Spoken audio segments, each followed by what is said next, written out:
Now, CBS News has learned U.S. forces are planning to intercept an oil tanker involved in the trading of Venezuelan oil. Two U.S. officials with knowledge of the plan say U.S. forces have pursued the Marinera, a crude oil tanker formerly known as the Bella One, since last month. The officials say the U.S. would rather capture the vessel than sink it, and say the operation to seize it could be similar to this one you're watching now. It was conducted last month when U.S. forces captured another oil tanker after it left port there in Venezuela. For more on what military action the U.S. military could take next, retired U.S. Navy Rear Admiral Mark Montgomery joins us. He's also a senior director and senior fellow at the Foundation for Defense of Democracies. Good morning, Admiral Montgomery. So as we've laid out here, President Trump says the U.S. is not at war with Venezuela, but as we've just discussed, this military footprint is huge, and you've got this oil quarantine. What do you make of that? Yeah, thanks. So, the U.S. military carried out a very effective maximum pressure campaign over the last 3 months that culminated in the kinetic operations we saw 3 nights ago.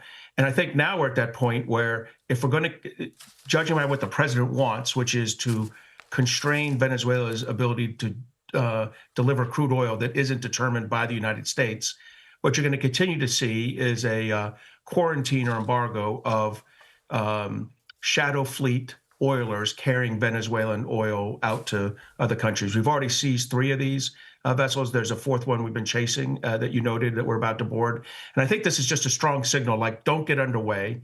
I think the rest of the shadow fleet is not heading towards Venezuela, empty tankers to pick up fuel. And what this does is basically, it's a way to keep pressure on the Venezuelan regime. So when the United States says they're, quote, running things in Venezuela, I think what they really mean from a military point of view is we're preventing Venezuela from executing fossil fuel deliveries, which powers their economy. Okay, so the signal is out and the pressure is on, but I want to get your response to this, because on the Takeout with Major Garrett yesterday, Aaron McLean, who served in the Marine Corps in Afghanistan and is a senior fellow at the Hudson Institute, he spoke about the Trump administration's foreign policy overall here. Let's just listen to that.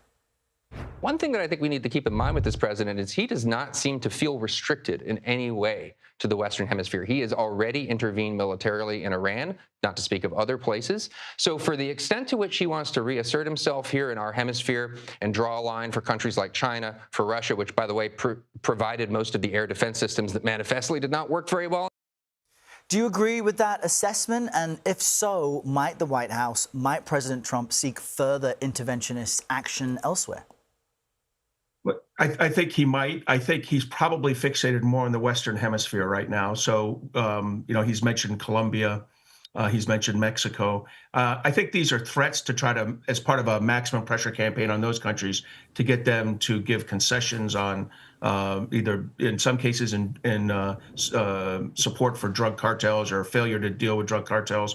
But certainly, he has opened the door to that. And if you heard Stephen Miller speak over the last 48 hours, the deputy chief of staff, he's very aggressive and speaks as if American power is just a tool that can be used wantonly around the hemisphere. So I do worry about that. And I'll tell you, it will have an impact on the military, because maintaining this many ships in proximity to Venezuela and not doing maintenance, not doing training, means they're not ready for the missions they were actually designed for, which is kind of the high-end warfare with either China or Russia. So this is going to introduce a conundrum for the U.S. military over the next 12 to 24 months. So with a president who seems unrestricted or less restricted, there is a risk of spreading the U.S. military too thin here. Oh, I think we're almost there, right? Wow. We were spread thin after October 7th with the Middle East deployments in support of Israel and then eventually in attacking Iran. Those had just ended, and the U.S. military was trying to figure out how to recover readiness when an equal amount of forces were put into the Caribbean. This is the most forces we've had in the Caribbean in 40 years. And we're sustaining them, and it looks like his intention is to keep the most under-demand forces, the air and naval forces, in place. And that is really going to put a squeeze on the U.S. military at a time when, when we're trying to think about how you deal with an expansive and growing Chinese air and naval threat. Such important points that you've made. Retired Rear Admiral Mark Montgomery, appreciate your time this morning. Come back anytime. Thank you for having me.